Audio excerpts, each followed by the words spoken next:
আসসালামু আলাইকুম ইমরান। আলহামদুলিল্লাহ ওয়াসসালাতু ওয়াসসালামু আলা রাসূলিল্লাহ। তো এআইডি একাডেমি থেকে আমি মোহাম্মদ ইমরান হোসেন এসিএমএ আপনাদের আজকে যে সেশনটা নিব সেটা হচ্ছে আপনার আইটিভি এক্সাম প্রিপারেশন প্ল্যান। যদিও এটা সাডেন অ্যানাউন্সমেন্ট ছিল, তারপরেও আপনাদের সবাইকে ধন্যবাদ, আপনারা জয়েন আছেন। তো আজকে আমরা অ্যাকচুয়ালি যারা আইটিপি এক্সাম দিবেন, তো তাদের নিয়ে মূলত সেশনটা হবে, আসলে কিভাবে আমরা আমাদের প্ল্যানটা সাজাতে পারি এবং পাসটা নিয়ে আসতে পারি বা সাকসেসটা নিয়ে আসতে পারি। তো আমরা যদি চিন্তা করি যে আসলে আমরা কেন আইটিপি হব, তো এটার সোজা যদি আমি উত্তর আপনাদের সাথে দেই, সেটা হচ্ছে আপনার একজন কর আইনজীবী হিসেবে যদি আপনি কাজ করতে চান, সেই ক্ষেত্রে একটা অপশন আছে, সেটা হচ্ছে আপনার ইনকাম ট্যাক্স প্র্যাকটিশনার সার্টিফিকেশনটা নেওয়া বা আইটিপি সার্টিফিকেটটা নেওয়া। তো যদিও আপনার প্রফেশনাল যেই অর্গানাইজেশন গুলো আছে, বিশেষ করে আপনার সিএ সিএমএ কিংবা আপনার অ্যাডভোকেট, তো তাদের আপনার সুযোগ আছে প্রফেশনাল সার্ভিস দেওয়া বা প্রফেশনালি কাজ করার। বাট যাদের কোনো প্রফেশনাল ডিগ্রি নাই, তারা আসলে এই বিষয়টা উপেক্ষিত থাকে যে আপনার মানে কোনো প্রফেশনাল সার্ভিস এই বিষয়টা করার। ঠিক আছে, তো এটা একটা সুযোগ যে আপনার সার্টিফিকেশন নেওয়া, যেটা নিয়ে আপনি একটা সার্টেন কিছু ক্লায়েন্ট নিয়ে আপনি প্রফেশনাল সার্ভিস দিতে পারবেন এবং একটা সার্টিফিকেট থাকবে। তো এটাই হচ্ছে মূল উদ্দেশ্য যে আমরা আসলে কেন আইটিপি সার্টিফিকেশনটা নিব। তো যখন আপনি আইটিপি সার্টিফিকেশনটা নিবেন, তখন আপনি একজন কর আইনজীবী হিসেবে কাজ করতে পারবেন। তো আসলে কর আইনজীবীদের আসলে মূল কাজটা কি, সেটা এখন একটু বলি। যে আপনার সাধারণত আমরা আইনজীবী বা লয়ার সম্পর্কে আমাদের ধারণা থাকে, বাট কর আইনজীবী এই জিনিসটা কি, অর্থাৎ আইনজীবী মানে কি, যে হচ্ছে আপনার বিভিন্ন মামলা নিয়ে ডিল করে। তো কর আইনজীবীও সেম, যে আপনার নামেই বোঝা যাচ্ছে, সেটা হচ্ছে আপনার কর সংক্রান্ত যত মামলা আছে বা কেস আছে, এই বিষয় নিয়ে হচ্ছে আপনার যেটাকে বলা হয় হচ্ছে আপনার ডিল করে আর কি। ঠিক আছে, তো এটার জন্য আপনাকে অবশ্যই একটা সার্টিফিকেট নিতে হবে, আদারওয়াইজ আপনি এটা পারবেন না। তো এখন আরেকটা বিষয় বলি যে আসলে কর আইনজীবী কিভাবে কাজ করতে পারে। তো এটা হচ্ছে আপনার, ধরেন আমি একজন ট্যাক্স পেয়ার, তো এনবিআর আমার ফাইলটাকে অডিটে ফেললো, যে আপনার হয়তোবা কোনো সমস্যা পেলো বা আমি ট্যাক্স কম দিছি। ঠিক আছে, তো তারা ফার্দার আমার এই বিষয়টা অডিটে নিয়ে আসলো। তো অডিটে নিয়ে আসার পরে এখন আমি তো বুঝি না যে আসলে কিভাবে এই জিনিসটা ডিল করতে হবে। ঠিক আছে, তো আমি আসলে আমার এই কাজটা করার জন্য একজন লয়ারকে চুজ করব। ঠিক আছে, যে আমার এই বিষয়টা এনবিআর এ যে হচ্ছে আমরা ফেস করবে। তো এই যে একটা ব্যাপার, যে আমি যাকে চুজ করব তাকে বলা হয় হচ্ছে আপনার একজন ট্যাক্স রিপ্রেজেন্টেটিভ, অর্থাৎ আপনার মানে কর প্রতিনিধি। ঠিক আছে, অর্থাৎ আপনার কি প্রতিনিধি, যে আমার প্রতিনিধি হয়ে সে হচ্ছে আমার কেসটা লড়বে। তো এটা করার জন্য হচ্ছে আপনার সার্টিফিকেটটা লাগবে, যে আসলে আমি যে আপনাকে নিয়োগ করব, আপনার আহ, কিসের বেসিসে বা কোন কোয়ালিফিকেশনে আপনাকে আমি নিয়োগ করব। ঠিক আছে, তো এই নিয়োগটা পাওয়ার জন্য হচ্ছে আপনার এই সার্টিফিকেটটা নেওয়া হয়। তো আমরা সাধারণত যে জিনিসটা বুঝি যে কর আইনজীবী মানে হচ্ছে রিটার্ন প্রিপেয়ার করা বা রিটার্ন জমা দেওয়া। আসলে কর আইনজীবীর মেইন যে অবজেক্টিভ বা মেইন যে রুল, এটা কিন্তু আসলে রিটার্ন সাবমিট করা না। ঠিক আছে, রিটার্ন তো সবাই সাবমিট করতে পারে বা প্রিপেয়ার করতে পারে, বাট পার্টিকুলারলি আপনার যে রিপ্রেজেন্টেটিভ হয়ে যে কাজ করার ব্যাপারটা, অর্থাৎ একজনের কেস নিয়ে, অর্থাৎ ট্যাক্স কেস নিয়ে আপনার রিপ্রেজেন্টেটিভ হিসেবে আপনার হিয়ারিং দেওয়া, ঠিক আছে, বা ডিল করা, এটা শুধুমাত্র কর আইনজীবীরাই করতে পারে, আদারওয়াইজ কেউ করতে পারে না। যেমন আমি একটা জিনিস বলি, যে আপনি হয়তোবা ধরেন বিবিএ কমপ্লিট করছেন বা এমবিএ কমপ্লিট করছেন, কিন্তু আপনার কোনো ধরনের প্রফেশনাল সার্টিফিকেশন নাই বা আইটিপি সার্টিফিকেটও নাই। আপনি কিন্তু আরেকজনের আপনার নলেজ এক্সপার্টাইজ দিয়ে আপনি কিন্তু আরেকজনের রিটার্ন প্রিপেয়ার করতে পারবেন, জমা দিতে পারবেন। এটা কিন্তু কর আইনজীবীও করতে পারে। কিন্তু পার্থক্যটা কোন জায়গায়, যে ধরেন আমার রিটার্নটা প্রিপেয়ার করলো হচ্ছে একজন গ্রাজুয়েট যার কোনো সার্টিফিকেশন নাই। তো আমার রিটার্নটা যদি অডিটে পড়ে, সেক্ষেত্রে কিন্তু আমার হয়ে সে ফেস করতে পারবে না এনবিআর কে, কারণ তার ওই সার্টিফিকেটটা বা ওই কোয়ালিফিকেশনটা নাই। এটা করতে পারে কে, যার হচ্ছে আপনার কর আইনজীবী যে সনদটা এটা আছে, তারাই করতে পারবে। তো এটা হচ্ছে ম্যাটার যে আসলে কর আইনজীবী হিসেবে আমরা যদি কাজ করতে চাই সেক্ষেত্রে আমাদেরকে আইটিবি সার্টিফিকেশনটা নিতে হবে। তো এখন আসেন যে এটা কোথায় আছে। এটা হচ্ছে আপনার ইনকাম ট্যাক্স অ্যাক্ট 2023, আমাদের যেই মূল ইনকাম ট্যাক্সের আইনটা, এই আইনের হচ্ছে আপনার 327 নম্বর ধারায় এখানে কি বলা আছে যে আপনার হাজিরার জন্য অনুমোদিত প্রতিনিধি, ঠিক আছে। তো হাজিরার জন্য অনুমোদিত প্রতিনিধি বলতে কি বোঝাইছে, যেটা হচ্ছে আমি যেটা বললাম যে আপনার রিপ্রেজেন্টেটিভ, অর্থাৎ আমার মানে ট্যাক্স রিটার্নটা যেটা অডিটে পড়লো বা কোনো সমস্যায় পড়লো, তো সেই ক্ষেত্রে আপনার আমি আরেকজনকে নিয়োগ করতে পারবো আমার হয়ে কাজ করার জন্য। এটাই হচ্ছে আপনার হাজিরার জন্য অনুমোদিত প্রতিনিধি।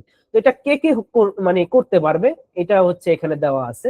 তো এখানে যেটা দেওয়া আছে যে আপনার কর আইনজীবী, যে দেখেন কর আইনজীবী বলতে এখানে কি বুঝাইছে, যে কর আইনজীবীরা হচ্ছে এক হচ্ছে করদাতার পিতা মাতা স্বামী স্ত্রী পুত্র কন্যা ভাই বোন, এরা রিপ্রেজেন্টেটিভ হিসেবে অটো কাজ করতে পারবে, তাদের কোনো সার্টিফিকেশনের প্রয়োজন নাই। আরেকটা হচ্ছে আপনার করদাতার কোনো পূর্ণকালীন নিয়মিত কর্মচারী, ঠিক আছে, পূর্ণকালীন নিয়মিত কোনো কর্মচারীও এই তার রিপ্রেজেন্টেটিভ হিসেবে আপনার এনবিআর কে ফেস করতে পারে। আরেকজন হচ্ছে আপনার কর আইনজীবী। তো কর আইনজীবী কারা? কর আইনজীবী হচ্ছে আপনার যারা হচ্ছে আপনার বাংলাদেশ বার কাউন্সিলের আইনজীবী, ঠিক আছে, বার কাউন্সিলের আপনার সদস্যভুক্ত আইনজীবী, তারা কর আইনজীবী হিসেবে অটো আপনার কনসিডারে চলে যাবে। তো তাদেরকে আর আইটিবি সার্টিফিকেশনটা নিতে হবে না, তারা অটোই হচ্ছে আপনার কর আইনজীবী হিসেবে কাজ করতে পারবে। আরেকটা হচ্ছে আপনার practising member of chartered accountants, অর্থাৎ আপনার একজন চার্টার্ড অ্যাকাউন্টেন্ট আপনার অটো কর আইনজীবী, তার আইটিবি সার্টিফিকেশন নিতে হবে না, সে অটো হচ্ছে রিপ্রেজেন্টেটিভ হিসেবে কাজ করতে পারবে। আরেকজন হচ্ছে আপনার অনুশীলনকারী কস্ট এন্ড ম্যানেজমেন্ট অ্যাকাউন্টেন্ট, তারাও হচ্ছে আপনার কর আইনজীবী হিসেবে গণ্য, অর্থাৎ তাদের আর নতুন করে সার্টিফিকেশন নিতে হবে না, তারা অটো আপনার রিপ্রেজেন্টেটিভ হিসেবে কাজ করতে পারবে।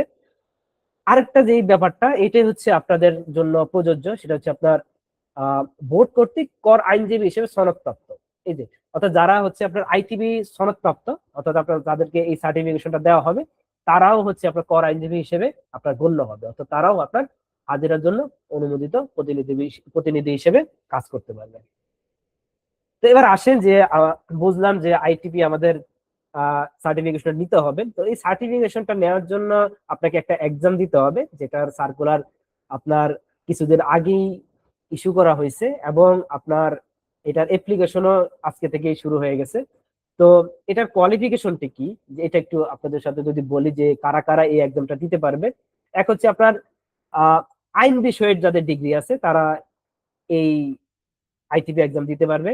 দেন হচ্ছে আপনার কর বিষয়ে যদি কোনো ডিগ্রি থাকে ইনকাম ট্যাক্সের বিষয়ে, সেক্ষেত্রে তারাও আপনার এই আইটিপি এক্সাম দিতে পারবে। দেন হচ্ছে আপনার হিসাব বিজ্ঞান বিষয় সহ বাণিজ্য ডিগ্রি, ঠিক আছে, অর্থাৎ হিসাব বিজ্ঞান বিষয় সহ বাণিজ্য ডিগ্রি বলতে কি বোঝাইছে, এটা শুধুমাত্র আপনার অ্যাকাউন্টিং ডিপার্টমেন্টে যারা পড়াশোনা করে তাদের জন্য যে প্রযোজ্য তা না।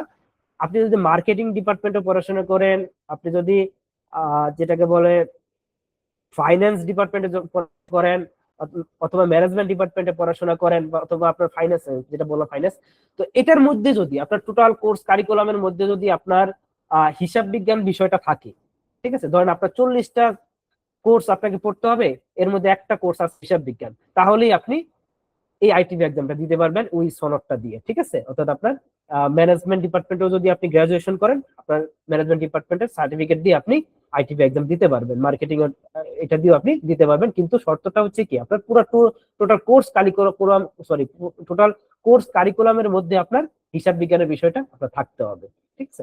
তো এটা নিয়ে সবচেয়ে বেশি কোশ্চেন আছে। আরেকটা কোশ্চেন আছে হচ্ছে আপনার যারা মানে ন্যাশনাল ইউনিভার্সিটি থেকে আপনার আইন বিষয়ে পড়াশোনা করে, যেটা হচ্ছে আপনার 2 বছরের এলএলবি, তারা কি আপনার আইটিপি এক্সাম দিতে পারবে কিনা? উত্তর হচ্ছে হ্যাঁ, তারাও আপনার মানে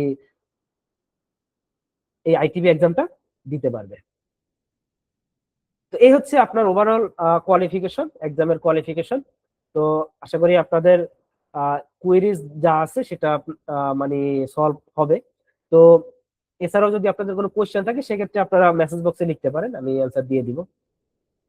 এবার আসেন যে আমাদের মূল কাজ, আমরা তো শুধুমাত্র অ্যাপ্লিকেশন করলেই হবে না, এখন এই অ্যাপ্লিকেশনের উপর বেস করে আপনার পড়াশোনাটা তো আমাদের করতে হবে। তো আসলে আমরা এখন দেখি যে আইটিপি এক্সামের সিলেবাসটা কি, অর্থাৎ কি কি আমাদের মানে কভার করতে হবে এই সার্টিফিকেটটা নেওয়ার জন্য। তো আইটিপি এক্সাম দুইটা ফেজে হয়, একটা হচ্ছে আপনার প্রথমটা হচ্ছে আপনার লিখিত, আর একটা হচ্ছে আপনার ভাইবা। ঠিক আছে, তো লিখিত এটা আমাদেরকে রিটেন এক্সাম দিতে হয় কেন্দ্রে গিয়ে, কেন্দ্রে গিয়ে। তো এখানে আপনার লিখিত পরীক্ষার যে সিলেবাস, এটা যদি আপনাদের সাথে একটু বলি যে আপনার আয়কর আইন 2023, যে আমাদের মূল আইনটা আছে, এটা সম্পর্কে আপনার জ্ঞান থাকতে হবে। যেন আপনার অর্থ আইন, অর্থাৎ যেটা হচ্ছে ফাইন্যান্স অর্ডিন্যান্স বা ফাইন্যান্স অ্যাক্ট, যেটাই আমরা বুঝি, অর্থাৎ এখানে যেটা আছে যেটা হচ্ছে আপনার অর্থ আইন 2025, এটা সম্পর্কে আমাদের মানে জ্ঞান থাকতে হবে, অর্থাৎ ধারণা থাকতে হবে। অর্থাৎ অর্থ আইনটা কি? অর্থ আইনটা হচ্ছে আপনার এই যে আয়কর আইনের যে বিভিন্ন ধরনের বছরের শেষে একটা চেঞ্জ আসে, এই চেঞ্জেস গুলো হচ্ছে আপনার এই অর্থ আইন 2025-এ দেওয়া আছে, সেটা আমাদেরকে দেখতে হবে। তারপর হচ্ছে আপনার আয়কর বিধিমালা 1984, এটা আসলে সিলেবাসে আছে, বাট অ্যাকচুয়ালি এটা ওইভাবে কাভার না করলেও হবে, এটা আপনার দরকার হবে না। বাট এগুলো হচ্ছে দরকার হবে আপনার পড়াশোনার ক্ষেত্রে, কাভার করতে হবে। দেন হচ্ছে আপনার উৎসে কর বিধিমালা 2025, এটাও আপনাকে কাভার করতে হবে।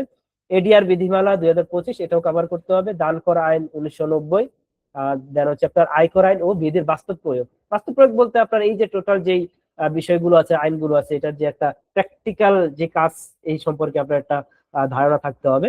এটা হচ্ছে একটা মানে সিলেবাস, যেটা বললাম যে আপনার এটা হচ্ছে আয়কর কে আপনার কভার করতে হবে এগুলো। দেন হচ্ছে আপনার আরো দুইটা এডিশনাল বিষয় আপনাকে পড়াশোনা করতে হবে, অর্থাৎ জানতে হবে, সেটা হচ্ছে আপনার হিসাব বিজ্ঞান, আর একটা হচ্ছে আপনার বাংলা ও ইংরেজি, এই দুইটা জিনিস। এটা হচ্ছে আপনার এডিশনালি আপনার পড়াশোনা করতে হবে। তো এই হচ্ছে আপনার ওভারঅল সিলেবাস।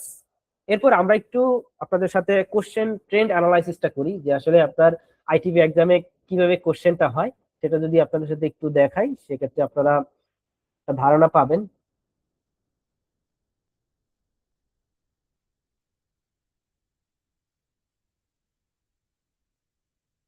আমি যে সিলেবাসটা আপনাদের দেখাইছি, পুরো সিলেবাসটাকে আমি আবার কিছু, যেটাকে বললাম হচ্ছে আপনার কিছু চ্যাপ্টারে বিভক্ত করছি।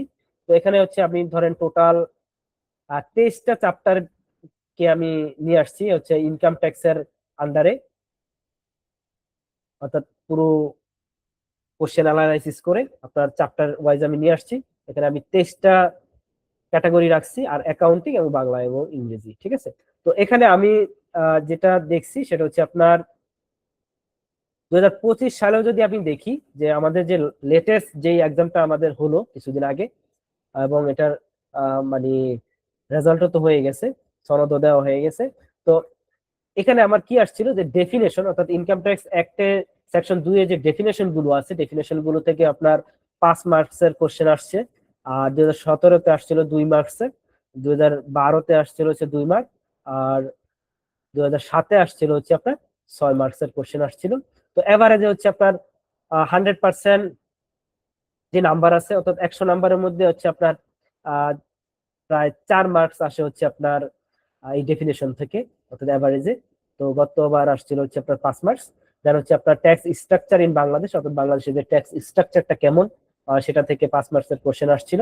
দেন হচ্ছে আপনার অ্যাডমিনিস্ট্রেশন এনবিআর বিষয়ে আপনার কোশ্চেন গতবার ছিল না, মানে এটা বলতে আপনার ইনকাম ট্যাক্স অ্যাক্টে যে অ্যাডমিনিস্ট্রেশনটা বলা আছে, সেটা থেকে আপনার এখানে কোশ্চেন গতবার ছিল না, বাট এর আগের বছরগুলোতে ছিল। রিটার্ন নিয়ে কোশ্চেন আসছিল, পার্সোনাল ইনকাম ট্যাক্স রিটার্ন নিয়ে কোশ্চেন আসছিল। আর হচ্ছে আপনার ট্যাক্স ডিডাক্টেড এট সোর্স থেকে আপনার কোশ্চেন আসছিল।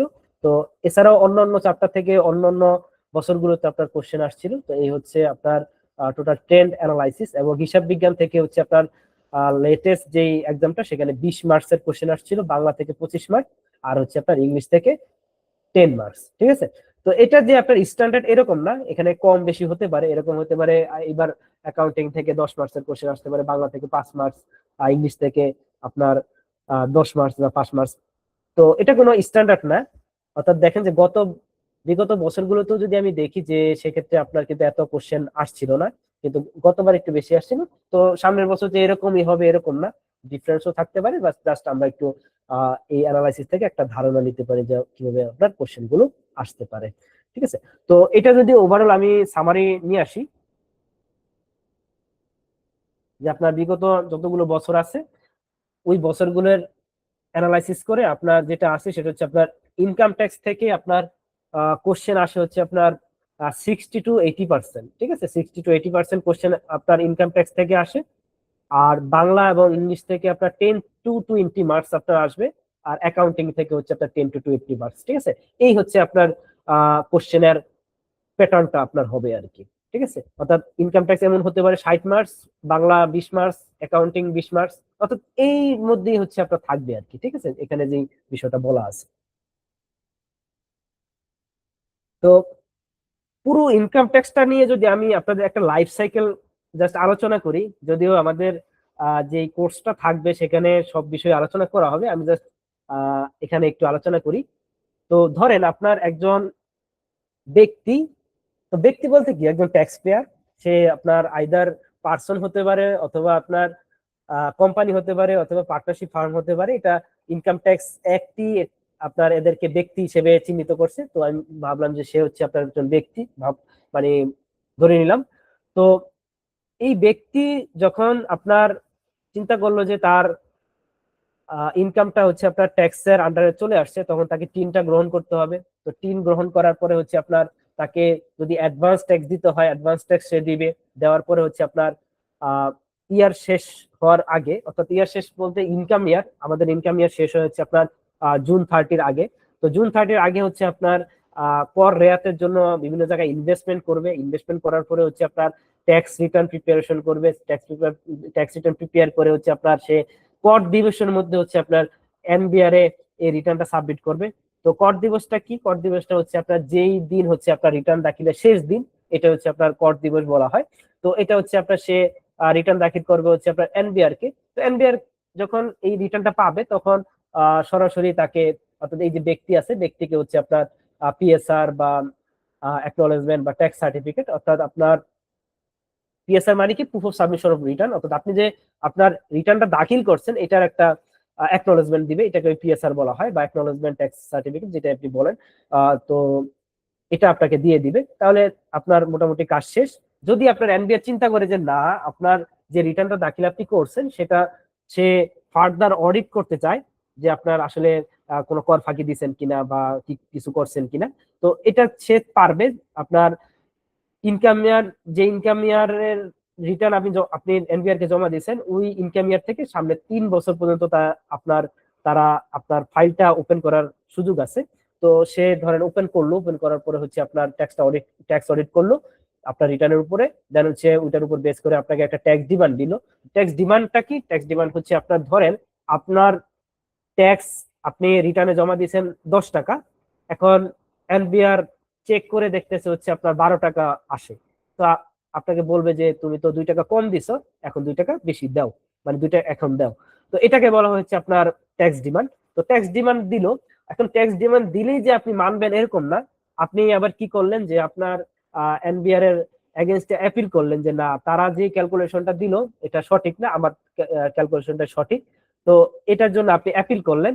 অ্যাপিল করার পরে যদি আপনার নিষ্পত্তি হয়ে যায় তো ওকে, নিষ্পত্তি হয়ে গেল। আর যদি দেখেন যে না, এটা নর্মালি নিষ্পত্তি হচ্ছে না, তো সেক্ষেত্রে আপনি যদি দ্রুত এটাকে নিষ্পত্তি করাতে চান, সেক্ষেত্রে আপনি এডিআর এ চলে যেতে পারেন। এডিআর থেকে আপনার এটা দ্রুত নিষ্পত্তি করায় নিয়ে আসতে পারবেন, ঠিক আছে। তো এই হচ্ছে টোটাল ট্যাক্স সার্কেল। এই সার্কেলটা আপনার যদি মনে থাকে, তো যখন আপনারা ইনকাম ট্যাক্সটা পড়বেন, তো দেখবেন যে এই সার্কুলারের মধ্যে, সরি, এই সার্কেলটার মধ্যেই হচ্ছে আপনার যত পড়াশোনা, ঠিক আছে। অর্থাৎ এই সার্কেল থেকেই আপনার ভেতরে অনেক কথাবার্তা আছে ইনকাম ট্যাক্স আইনে, কিন্তু মূল থিমটা হচ্ছে এই পুরো আপনার যেই ট্যাক্স লাইফ সাইকেলটা আমি বললাম, এই ট্যাক্স লাইফ সাইকেলের মধ্যেই আছে, ঠিক আছে। তো পুরো সিলেবাসটা কিন্তু এভাবেই আপনার সাজানো। যেমন আপনার ইনকাম ট্যাক্স অ্যাক্ট 2023 সম্পর্কে বলা আছে, এডিআর, গিফট ট্যাক্স, এই সবকিছু আপনার এই সার্কেলের মধ্যে আপনার ঘুরপাক খাবে, ঠিক আছে। তো এটা আমি একটা থিম আপনাদের দিয়ে দিলাম, যে আপনারা যখন পড়াশোনা করবেন তখন এই থিমটা যদি আপনি মনে রাখেন, তাহলে আপনি দ্রুত কি করতে পারবেন, জিনিসটা ক্যাচ আপ করতে পারবেন। তো যাই হোক, আমরা একটা স্টাডি প্ল্যানের কথা বলি, যে আপনার পুরো ইনকাম ট্যাক্সটা আমি একটা সামারি আপনাদের দিয়ে দিই। সেটা হচ্ছে আপনার পুরো ইনকাম ট্যাক্সটাকে আমি 7টা ভাগে ভাগ করছি। মেইনলি হচ্ছে এই যে এখানে 7টা ভাগে ভাগ করছি। তো একটা হচ্ছে আপনার ডেফিনেশন পার্ট, আরেকটা হচ্ছে আপনার ট্যাক্স অথরিটির পার্ট, আরেকটা হচ্ছে আপনার ইনকাম ট্যাক্স কম্পিউটেশনের পার্ট, যেখানে হচ্ছে আমাদের 7টা হেডের ইনকামকে ক্যালকুলেশন করতে হয়, এটা একটা পার্ট। দেন হচ্ছে আপনার ট্যাক্স ডিডাক্টেড এন্ড সোর্স, এটা একটা পার্ট। দেন হচ্ছে আপনার ইনকাম ট্যাক্স রিটার্ন বিষয়ে আমার কিছু জানতে হবে, এটা একটা পার্ট। দেন হচ্ছে আপনার ইনকাম ট্যাক্স রিটার্ন অডিট করা এবং অডিটের প্রসেসটা কি এটা সম্পর্কে আমার নলেজ থাকতে হবে। দেন হচ্ছে আপনার ট্যাক্স অ্যাপিল এন্ড ট্রাইব্যুনাল, ঠিক আছে। অর্থাৎ আপনি যেটা বললাম যে আপনার ট্যাক্স, এখানে যে বললাম যে ডিমান্ড আসলো, তো আপনি কি করবেন, অ্যাপিল করবেন, ঠিক আছে। তো এই অ্যাপিলের প্রসেসটা কি, ট্রাইব্যুনালে কি করতে হবে, এই যাবতীয় বিষয়, এটা একটা পার্ট, ঠিক আছে। তো পুরো ইনকাম ট্যাক্সটাকে আপনি এই 7টা ভাগে ভাগ করলেন, ভাগ করার পরে আপনি এখান থেকে ধরে ধরে পড়াশোনা স্টার্ট করবেন, ঠিক আছে। তো এরপরে আরো 2টা বিষয় আছে, সেটা হচ্ছে আপনার ইনকাম ট্যাক্স অ্যাক্টের বাইরে নতুন মানে আলাদা করে হচ্ছে আপনার বিধি, সেগুলো হচ্ছে আপনার এডিআর, আর একটা হচ্ছে আপনার গিফট ট্যাক্স। তো এগুলো আলাদা করে আপনার পড়লে হয়ে যাবে। আর অ্যাকাউন্টিং থেকে আপনি যেটা করবেন যে আপনার অ্যাকাউন্টিং এর যাবতীয় যত বেসিক কনসেপ্ট আছে, বেসিক কনসেপ্ট আপনাকে জানতে হবে। দেন হচ্ছে আপনার জার্নাল এন্ট্রি এগুলো কি এবং কিভাবে জার্নাল এন্ট্রি করে এটা সম্পর্কে আপনার জানতে হবে। দেন হচ্ছে আপনার ইকুয়েশনটা কি, অ্যাকাউন্টিং ইকুয়েশন, অর্থাৎ A equal to L plus we, এই বিষয়টা সম্পর্কে আপনার জানতে হবে। দেন হচ্ছে আপনার এক্সপেন্সেস এর টাইপস আছে, যেমন আপনার ক্যাপিটাল এক্সপেন্ডিচার, রেভিনিউ এক্সপেন্ডিচার, এই জিনিসটা কি সেটা সম্পর্কে আপনার ধারণা থাকতে হবে। এরপরে আরেকটা বিষয়, সেটা হচ্ছে আপনার ব্যালেন্স শিট কিভাবে প্রিপেয়ার করে, প্রফিট এন্ড লস স্টেটমেন্ট কিভাবে প্রিপেয়ার করে, এটা সম্পর্কে আপনার জানতে হবে। আরেকটা জিনিস 6 নম্বর, এটা হয়তো মিস হয়ে গেছে, সেটা হচ্ছে আপনার ট্রায়াল ব্যালেন্স কিভাবে প্রিপেয়ার করে, সেটা আপনার জানতে হবে। এই কয়টা বিষয় যদি আপনি জানেন, সেক্ষেত্রে আপনার অ্যাকাউন্টিং আপনি ভালো করতে পারবেন। দেখা যাচ্ছে বাংলা এবং ইংরেজি, এই বিষয়ে আমি একটু পরে একটা শর্ট সাজেশন আপনাদের দিয়ে দিব। ওখানে অনেক কিছু বাংলার এবং ইংলিশ সম্পর্কে, সরি ইংলিশ নিয়ে আপনার কোশ্চেন আছে, ওগুলো আপনারা পড়বেন। যেমন আমার গত বছরের যেই এক্সামটা ছিল, সেখানে কিন্তু আপনার, বা গতবারের যে এক্সামটা, সেখানে আমার শর্ট সাজেশন থেকে আপনার 60 থেকে 70 মার্কস আমার আসছিল, ঠিক আছে। তো ওইটা আপনাদের দিয়ে দিব, ওইটা আপনারা পড়বেন, আশা করি ভালো করতে পারবেন। আচ্ছা, এবার আসি যে আমাদের এআইডি একাডেমির সাকসেস স্টোরি। আমরা নভেম্বর 2024-এ আমাদের একাডেমিক জার্নি শুরু করি। সেখানে প্রথম আমরা পার্সোনাল ইনকাম ট্যাক্স দিয়ে শুরু করেছিলাম, দেন হচ্ছে আপনার অ্যাকাউন্টিং ক্যারিয়ার দিয়ে শুরু করছিলাম, দেন হচ্ছে আমরা আইটিপি 2টা বেস আমরা পরিচালনা করছি। সেখানে আমাদের মোটামুটি 100-এরও বেশি ক্যান্ডিডেটস ছিল, যারা হচ্ছে আপনার সাকসেসফুলি আপনার পাস করছে। তো সবার সাথে আমার মোটামুটি যোগাযোগ হয়। তো এরপরে যেটা বলবো সেটা হচ্ছে আমাদের সাকসেস স্টোরি হচ্ছে আপনার, এখানে আমি কম ধরছি, সেটা হচ্ছে আমার দেখা মতে হচ্ছে আমাদের সাকসেস স্টোরি আপনার 99%-এরও বেশি। 1% যেটা হয় সেটা হচ্ছে হয়তো বা কেউ এক্সাম দেয়নি, বা মানে কোনো কারণে ছিটকে গেছে, সেটা হয়তো হতে পারে। বাট আমাদের ওভারঅল যদি আমি চিন্তা করি যে আমরা সাকসেস স্টোরি গতবার নিয়ে আসছিলাম,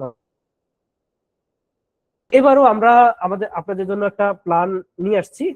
তো এটা পড়তে হবে এরকম ম্যান্ডেটরি না, বাট আপনারা যদি কারো গাইডেন্সে থাকতে চান, সেক্ষেত্রে আপনারা করতে পারেন, নট ম্যান্ডেটরি। তো এবার আমরা যে প্রোগ্রামটা আপনাদের সাথে অ্যারেঞ্জ করছি, গতবার 2টা ব্যাচ আমি নিয়েছিলাম।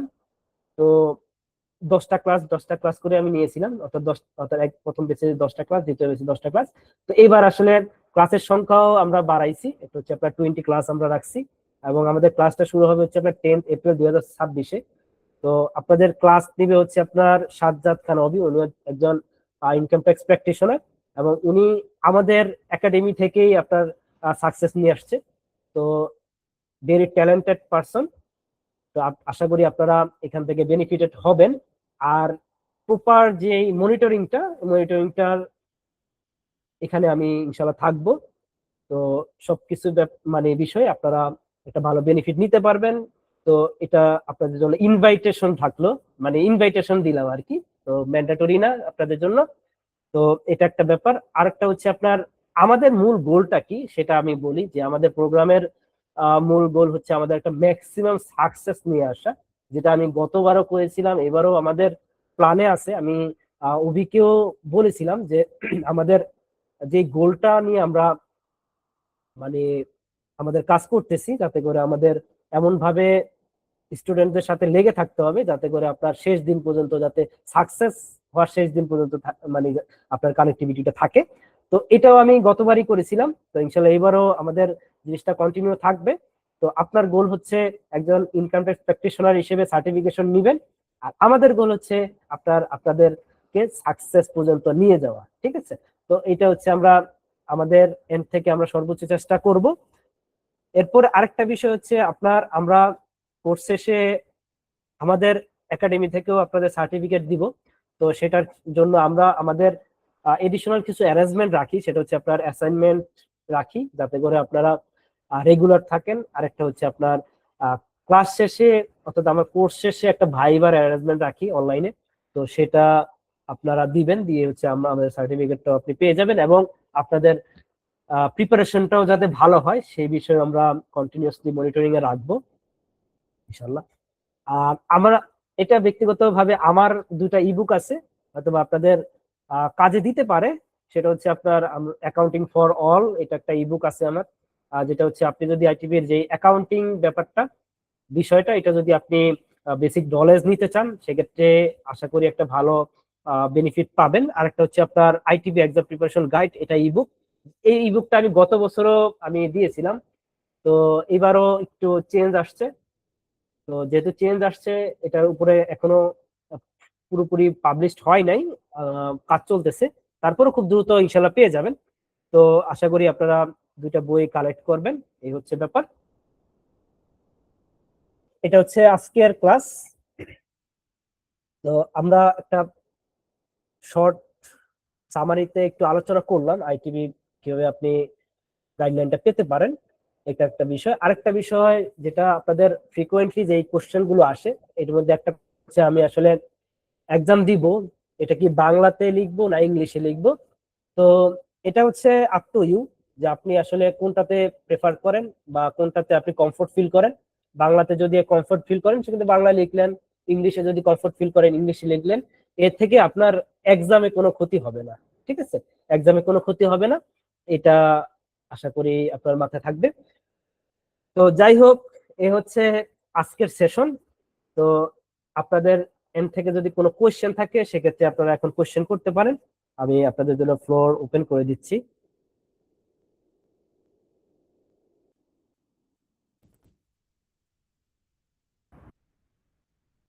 জি, আপনাদের কোনো কোয়েশ্চেন আছে? আমি ওপেন করে দিচ্ছি। জি, আপনাদের। আসসালামু আলাইকুম স্যার। ওয়ালাইকুম সালাম। স্যার 3 নাম্বার কি থাকতে হবে 3 অ্যাপ্লিকেশনের নাম্বার জন্য? তো থাকতে হবে। 3 নাম্বার স্যার আপনি কি রিটার্ন দিবেন কিভাবে? না স্যার, অ্যাপ্লিকেশন করতে আমাকে 3 নাম্বার প্রয়োজন। জি, না না না, অ্যাপ্লিকেশন করার জন্য 3 নাম্বার লাগবে না। এটা তো আমি যেটা বলছি এটা হচ্ছে ট্যাক্স পেয়ারদের কথা, আমি তো আর আপনাদের কথা বলি না। আপনি বলছেন হচ্ছে আইটিপি দের না, ট্যাক্স পেয়ারদের, ঠিক আছে? তো ট্যাক্স পেয়ার যারা তাদের তো 3 লাগবে, বাট আপনাকে অ্যাপ্লিকেশন করার জন্য 3 লাগবে। না স্যার, হ্যাঁ স্যার, স্যার একজনও বললো যে যাদের 3 নাম্বার নাই তাদেরকে নাকি পাস করা। আচ্ছা, আরেকটা বিষয় আছে, সেটা হচ্ছে আপনার যেটা হয় সেটা হচ্ছে আপনার রিটার্ন জমা দেওয়া থাকতে হবে, এই জন্য আপনাকে 3টা লাগবে, ঠিক আছে? আমি জিনিসটা একটু মিস করে গেছি, যে আপনার ট্যাক্স রিটার্ন সাবমিট করা থাকতে হবে। তো এই জন্য তো যেহেতু আপনি রিটার্ন সাবমিট করবেন সেহেতু আপনার তো টিন নিতেই হবে, ঠিক আছে? আপনারা অবশ্যই টিন দিবেন, নিয়ে হচ্ছে আপনার রিটার্নটা সাবমিট করবেন। স্যার কোশ্চেন ছিল একটু। সাগর জি কথা বলছি। জি জি জি। স্যার, ক্লাসের আমি ক্লাসে ভর্তি হতে চাচ্ছিলাম আর কি স্যার। আর আপনি যে 2টা বই দেখাইলেন এই 2টা বইও আমি কিনতে চাই স্যার।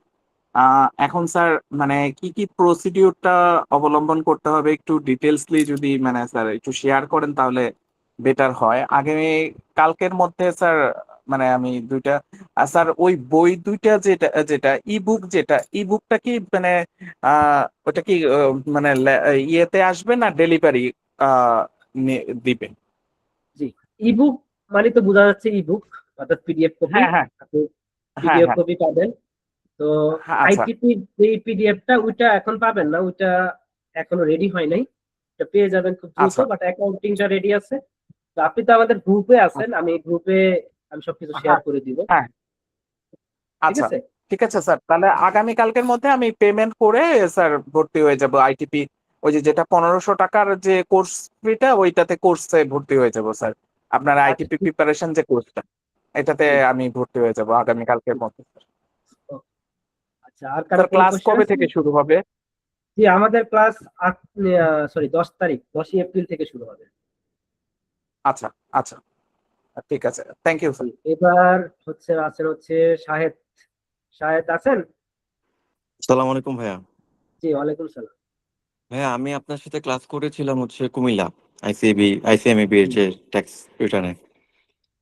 তো জি জি অলরেডি সেখানে তো আমরা হচ্ছে, আপনি তো হাতে কলমে সব সুন্দর করে আমাদেরকে দেখাইছেন, সেই সাথে আমাদেরকে তো সব ধরনের ম্যাটেরিয়াল, স্টাডি ম্যাটেরিয়াল গুলো প্রোভাইড করছেন। সো সেই ক্ষেত্রে আমার কোশ্চেনটা হচ্ছে যে আমি যদি ওইটা ফলো করি, ওই স্ট্যান্ডার্ড ধরে যদি আমি আগাই, আমাদের তো কিছুটা ওই ট্রেনিং এর পরে আমরা তো কিছুটা আগাইছিলাম। তো ওইটা কি আমাকে আইটিপির জন্য কোনো ধরনের সাপোর্ট দিবে বা বুস্ট করবে, নাকি আমাকে আলাদা করে আবার ম্যাটেরিয়ালস বা আদার জিনিসপত্রে ফোকাস করতে হবে? এখানে ব্যাপারটা হচ্ছে আপনারা যেই কোর্সটা করেছিলেন আইসিএবি থেকে, যেটা আমি নিয়েছিলাম, ওটা হচ্ছে আপনার কোম্পানি ট্যাক্স এর আন্ডারে, বুঝতে পারছেন? অর্থাৎ কোম্পানি ট্যাক্স রিটার্ন কিভাবে প্রিপেয়ার করা হয়। তো ওইটা নিয়ে আমরা 6টা সেশনে হচ্ছে আমরা কোর্সটা করেছিলাম। তো ওইটা আপনার আমি যেভাবে সাজাইছি সেটা হচ্ছে একজন মানুষ হুম, কোম্পানি হুম। ট্যাক্স রিটার্ন করার জন্য যা দরকার তা, ঠিক আছে? তো ইনকাম ট্যাক্স শুধুমাত্র যে কোম্পানি ট্যাক্স রিটার্ন তা না। না, ইনকাম আমরা তো ট্যাক্স ভাই ওইখানে ওইখানে ব্যক্তি ব্যক্তি পর্যায়ের ট্যাক্স রিটার্নটাও তো আপনি আমাদেরকে সুন্দর করে দেখাইছিলেন। না, আমার জানাটা সেটাই, আমি যদি ওই ওই ওই ফ্লো চার্ট ধরে যদি আমি আগাই, আপনি তাহলে কি ফ্লো হবে? চার্ট, জি জি, আপনি ফ্লো চার্ট ধরে যদি আগান সেক্ষেত্রে আপনার 50% কমপ্লিট হবে, ঠিক আছে? 50% কমপ্লিট হবে, কারণ এখানে আরো বিষয় আছে। তো যদিও আমার ম্যাটেরিয়ালস গুলো ওখানে কমপ্লিট ছিল, আপনি যদি ওইটা ধরেও যদি আগান আপনার হয়ে যাবে, ওটা কোনো বিষয় হবে না। তাহলে পারিপার্শ্বিকভাবে আমি সাপোর্টিং হিসেবে আপনি যে কোর্সের কথা বললেন, যে একটু আগে যে ব্রুশারটা দেখলাম যে আপনার কোর্সের জন্য, তো সেই ক্ষেত্রে ওইখানে কি আপনিও এঙ্গেজ থাকবেন, না পুরোপুরি উনি টেক ওভার করবে ওই ওই ট্রেনিংটা? ব্যাপারটা হচ্ছে উনি টেক ওভার করবে 20 ক্লাস, আমি থাকবো, ঠিক আছে? আমি মনিটরিং এ থাকবো, সমস্যা নাই। ম্যাটেরিয়ালস আচ্ছা, গুলো আমি করবো, ইনশাল্লাহ ঠিক ঠিক আছে? আছে, তাহলে তাহলে আমি তাহলে দেখা আসলে হবে ইনশাল্লাহ। আমি আসলে ব্যাপারটা হচ্ছে গত বছর আইটিপি নিয়ে অনেক কাজ করছি। তো আসলে এই বছর আসলে ওইভাবে সময় করতে পারি না। আর আরেকটা বিষয় হচ্ছে আমি চাচ্ছি যে একাডেমি থেকে কিছু মানুষ উঠে আসুক যারা হচ্ছে আপনার এখানে লিড দিবে। তো এই কারণে হচ্ছে আমি কাউকে একটু সুযোগ করে দিতে চাচ্ছিলাম। তো যার কারণে এটা একটা অবজেক্টিভ, যে শুধু আন্ডারস্টুড। একাডেমি যে আমার আমার দিয়ে চলবে এরকম না, আমি আরো কিছু না, মানুষ না, তা তো অবশ্যই। আর তৈরি করতে চাচ্ছি। আরেকটা জিনিস একটু জানার ছিল ভাই, সেটা হচ্ছে যে অনেকেই, যেমন আমি গতবার আনফরচুনেটলি পরীক্ষা অ্যাটেন্ড করতে পারিনি। আমি গতবার পরীক্ষা অ্যাটেন্ড করার কথা, মানে আমি সব ফর্মালিটি কমপ্লিট করেছিলাম। কিন্তু গতবারে আমরা যে কোয়েশ্চেনের প্যাটার্নটা দেখলাম, আমি কোশ্চেন প্যাটার্ন নিয়ে কোনো কিছু বলবো না, বা এটা নিয়ে আসলে আমার জাজমেন্টের কিছু নেই। That was far easy then previous years. তো এখন ওইখান থেকে অনেকে বলতেছে যে এবছর নাকি কোশ্চেনের প্যাটার্ন বা কোশ্চেন স্ট্যান্ডার্ড অনেক বেশি হাই থাকবে। তো এই ধরনের এগুলো কি বেসলেস কথাবার্তা, নাকি আমাদের ওই ব্যাপারটা দেখেন, মাথায় রাখতে আমি হবে? আমি আমি একটা কথা বলি, ব্যাপারটা হচ্ছে কোশ্চেন যত স্ট্যান্ডার্ড হোক, যত যাই হোক, ইনশাল্লাহ আমার কোর্সে যারা করবে ইনশাল্লাহ পারবে, ঠিক আছে? আমি ইনশাল্লাহ। গতবারও ওইভাবে করছি, এবং শুধুমাত্র তাই না, আমি যেটা বলছি যে আমি আমার শর্ট সাজেশন যত ইজি হোক, আমি সাজেশন যেভাবে দিছি একেবারে হুবহু আসছে, এখানে কোনো হয় নাই, ঠিক আছে? কারণ আমরা তো ওগুলো জানি আসলে। আহ, যারা কোশ্চেন করে, যাদের আছে, ঠিক আছে, ওগুলো নিয়ে কোনো সমস্যা হবে না আশা করি। ব্যাপারটা হচ্ছে আপনাদের স্টাডি করতে হবে, যেভাবে গাইডলাইন আপনারা পাবেন ওখান থেকে আপনারা ফলো করবেন, ইনশাল্লাহ হয়ে যাবে, কোনো হবে না। Thank you, thank you for your time. আচ্ছা ওকে। আমি একটু আপনাদের সাথে একটু কথা বলাই দিই, সেটা হচ্ছে অভি আছেন? জি জি স্যার, আসসালামু আলাইকুম। আমি আছি স্যার। যে আপনার ক্যামেরাটা অন করেন, আপনাকে দেখুক সবাই। আমার ক্যামেরা তো অন করাই।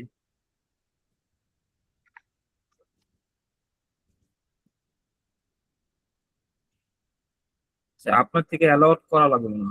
ও আচ্ছা আচ্ছা আচ্ছা আচ্ছা আচ্ছা, আমরা তো এখানে অন করে রাখছি। জি অন করা আছে। আচ্ছা, জি এ আসসালামু হচ্ছে আলাইকুম। সাজ্জাদ খান অভি। ও হচ্ছে আপনার আমার আইসিএমই থেকে হচ্ছে আপনার কোর্সটা শুরু করছে, পরবর্তীতে আমার সাথে ছিল অনেকদিন, অনেক কোর্সে ছিল, খুবই ট্যালেন্টেড। এবং আমি যাদেরকেই এই জায়গায় নিয়ে আসতে চাচ্ছিলাম, তো আমার শর্টিং এ 4-5 জন ছিল, তার মধ্যে আমি ওকে চুজ করছি। আশা করি আপনার আমার যে চুজটা এটা ভুল হবে না ইনশাল্লাহ। তো আশা করি ও ভালো করবে, আপনাদের একটা ভালো গাইডলাইন দিবে। I will এবং try my best, sir. জি, এবং আমি ইনশাল্লাহ মনিটরিং এ থাকবো। যেহেতু আপনার একটা ছোট বাচ্চা যখন সে হাঁটা শিখে, বাবা তাকে ছেড়ে দেয় ঠিক আছে, কিন্তু সে সরে যায় না, ঠিক আছে। তো আমিও চেষ্টা করব যে আপনার আহ, ওকে ফুলি গাইড দেওয়ার। এমন না যে ও কিছু করতে পারবে না, ইনশাল্লাহ আপনাদের পুরো গাইড দিতে পারবো। তারপরও যদি আপনার সূক্ষ্ম সূক্ষ্ম জায়গায় যদি আপনার কোথাও হয়ে যায়, বিচ্যুতি হয়ে যায়, এটা আমি টেক ওভার করবো, ঠিক আছে। তো আশা করি আপনারা ভালো একটা করতে পারবেন। এবং ওকে দেওয়ার একটাই কারণ, সেটা হচ্ছে আপনাদের কন্টিনিউয়াসলি টাইমিংটা যাতে দিতে পারে। সেটা হচ্ছে ক্লাসের বাইরেও যে সাপোর্টের বিষয়টা, যেটা আমি গত বছর দিয়েছিলাম, অবি হয়তো খেয়াল আছে, যে আমি রাত নাই দিন নাই, ঠিক আছে। সকাল 7টা 6:30 থেকে শুরু করে একদম রাত 11টা পর্যন্ত টানা সেশন নিয়েছিলেন স্যার আপনি, এবং ঠিক আছে, আমরাও লেগেছিলাম। আচ্ছা, যেমন এক্সামের আগে আমি একদিনের সেশন নিয়েছিলাম সকাল 6টা থেকে 11টা পর্যন্ত বা 10:30 পর্যন্ত, আমার খেয়াল আছে। এবং ভাইবার আগেও সম্ভবত একটা নিয়েছিলাম, আহ এটা হচ্ছে শেষের দিকে। তারপরও আপনার আমাদের গ্রুপে কন্টিনিউয়াসলি যে একটা মনিটরিং এর ব্যাপারটা, সেটাও আমি করেছিলাম। আশা করি এই বিষয়টা ও করতে পারবে। তো যাই হোক, থ্যাংক ইউ অবি, আপনার জন্য আমি শুভকামনা। একটা শর্ট আল্লাহ কি করতে পরিচয় পারবে। দিয়ে দিই।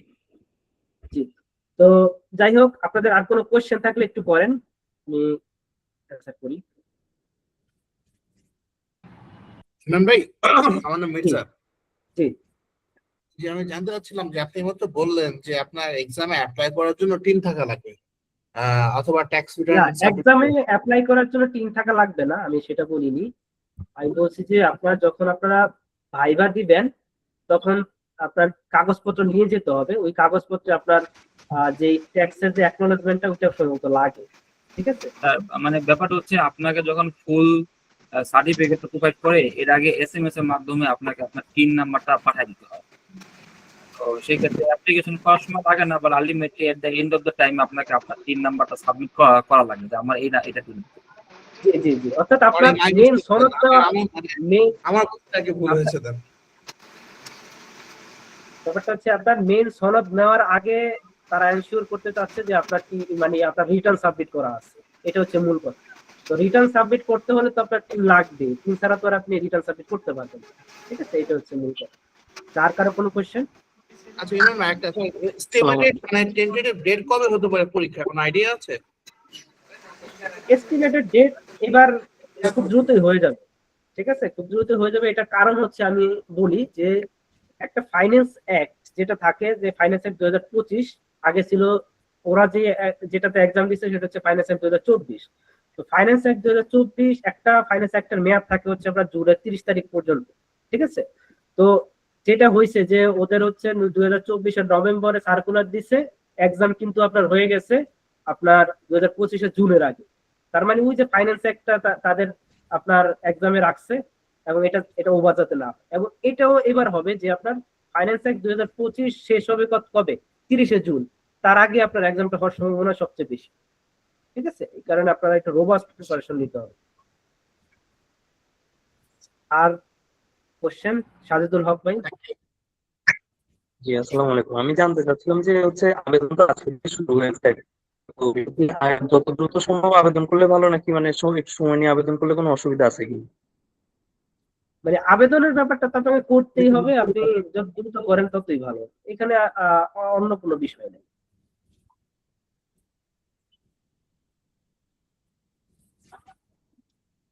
আচ্ছা, ঠিক আছে। আর কারো কোনো কোয়েশ্চেন? স্যার আসসালামু আলাইকুম। ওয়ালাইকুম আসসালাম। জি, ক্লাস টাইম কয়টা থেকে কয়টা হবে? ক্লাস টাইম আমাদের 8টা থেকে, না? জি স্যার, 8টা থেকে 9টা পর্যন্ত আমরা অ্যাপ্রক্সিমেট ধরেছি আর কি। জি, আচ্ছা, 8টা আর থেকে স্যার 9টা, সপ্তাহে 3 দিন। শুক্র, শনি আর সোমবার।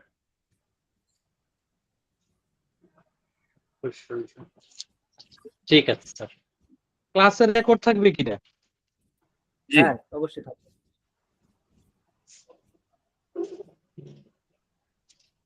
আচ্ছা, ঠিক আছে। তো আর কার কোন যদি কোশ্চেন থাকে আপনারা করতে পারেন। আহ, শুধু যে আপনার কোর্স নিয়ে কোশ্চেন করতে হবে তাই না, আপনারা যদি বাইরেও কিছু জানতে চান সেটাও মানে আমাদের কি বই কিনতে হবে নাকি আপনি যে শীট দিবেন ওই শীট পড়েই হবে? আপনাদের কোনো বই কিনতে হবে না। আর যদি কিনতে চান কিনতে পারেন, সেটা আপনার লেকচার শীট যে পিডিএফ দিবেন ওইটা ফলো করলেই হবে নাকি? প্রত্যেক ক্লাসের পরে কি ফিডব্যাক থাকবে? মানে আমাদের ব্যাপারটা হচ্ছে ক্লাস হবে, ক্লাস শেষে আপনাদের কোশ্চেন করার জন্য আপনার ফ্লোর দেওয়া হবে। শুধু তাই না, আপনাদের গ্রুপে কন্টিনিউয়াসলি মনিটরিং এ রাখা হবে। আপনাদের যদি ফার্দার পড়াশোনার সময় যদি আপনার কোনো কোশ্চেন অ্যারাইজ হয়, সেক্ষেত্রে আপনার কোশ্চেন আপনারা গ্রুপে করবেন, ঠিক আছে? সেখান থেকে আপনারা অ্যান্সার পাবেন। মানে মোট কথা হচ্ছে আপনারা ক্লাসের এক্সামের আগ পর্যন্ত যত ধরনের সাপোর্ট, কন্টিনিউয়াসলি সাপোর্ট আপনারা ইনশাআল্লাহ পাবেন, যাতে পাস করার জন্য যা দরকার। স্যার একটু ভাইয়া, কোশ্চেন অ্যাসেসমেন্টের প্রতি ক্লাস শেষ হওয়ার পরে পরের দিন হোমওয়ার্ক থাকবে, ওটা আবার ফিডব্যাক দিতে হবে, তাই তো? এরকম? জি জি জি স্যার ক্লাস টাইমটা একদিন গ্যাপ দিয়ে দিলে হয় না? একদিন গ্যাপ দিয়ে দিলে তাহলে হোমওয়ার্কটা করতে একটু সুবিধা হয়। আবার 5 তারিখ আবার তো মে মাসে আইসিএম এর পরীক্ষাও আছে। ক্লাস তো ধরেন আপনার রাতে হয়, গ্যাপের ব্যাপারটা তো আসলে ফিক্সড হয়ে গেছে। তারপরে যদি আপনার সুযোগ থাকে সেক্ষেত্রে আমরা দেখবো। আচ্ছা ভাইয়া, ওই যে আইএসআইএস যে বাংলা বইটা, মানে বাংলা ভার্সন যে বইটা, এটা হচ্ছে কি অনলাইন বুক স্টোর গুলোতে অ্যাভেলেবল হবে খুব শীঘ্রই? ওটা আসলে অ্যাভেলেবল হবে, একটু লেট হবে, কারণ মাত্র আপনার আইএসবিএন সার্টিফিকেটটা আমরা পাইছি, অর্থাৎ গভর্নমেন্ট থেকে। তো এখন আমরা একটু মানে যাবো আর কি, মানে যেটাকে বলা হচ্ছে আপনার ফার্স্ট। স্যার আমার একটা কোশ্চেন ছিল স্যার, ওই আইসিএমবি তে যদি মেতে যদি ভর্তি হয় স্যার, আমার এটা আসলে জানার ছিল, যদি মেতে অ্যাডমিশন নেওয়া হয় তাহলে পরীক্ষায় কবে বসতে পারবে আর কি, মানে একটু আমার জানার ছিল, আমি তো নিউ তো। আমার সম্ভবত যতটুকু জানি যে আপনাকে 6 মাস একটা গ্যাপ দিতে হবে, ঠিক আছে? 6 মাস পরে আচ্ছা, আপনি জানুয়ারি সেশনে ভর্তি পরীক্ষা দেবেন। জানুয়ারি সেশন বলতে মানে জানুয়ারি মাসে আমার পরীক্ষা দিতে হবে নাকি? জানুয়ারি মাস, জি জি জি। আগস্টে পরীক্ষা দেওয়ার কোনো পসিবিলিটি নাই? না। ঠিক আছে।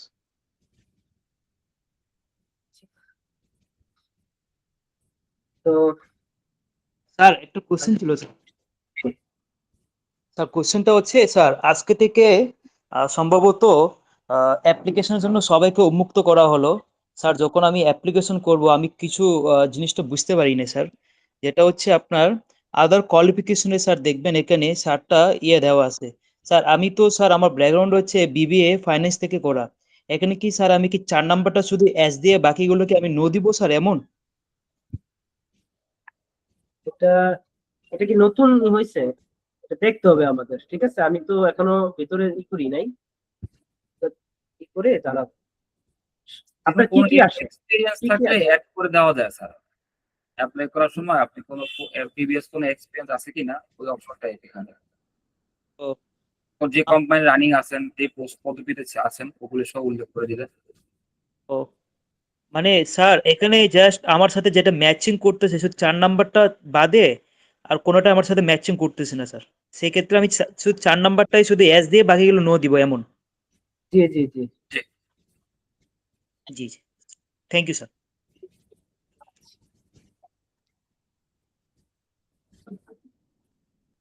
আচ্ছা, আর কারো কোনো কোশ্চেন যদি না থাকে তাহলে আজকে আমরা শেষ করি।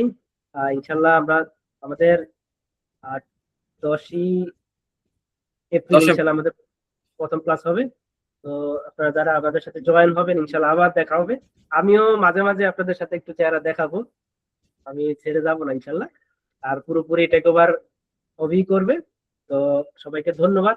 আজকে আমরা আমাদের সেশনটা শেষ করি। তো আসসালামু আলাইকুম। আসসালামু আলাইকুম।